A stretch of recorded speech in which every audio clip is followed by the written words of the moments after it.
Hey everyone, it's AJ, Stealth Camping with AJ. Today we're just panning. If you saw my video before, I saw this rock. I had to pan some of the stuff out to see what was in this. So hope you guys enjoy.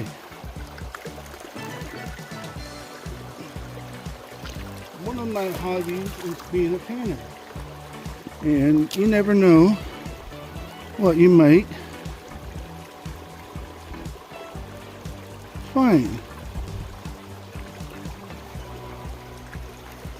This is a good material, but it's not rough enough. It needs to be more rough, more black sand than what it looks. So, hope you guys enjoy this little different video of mine.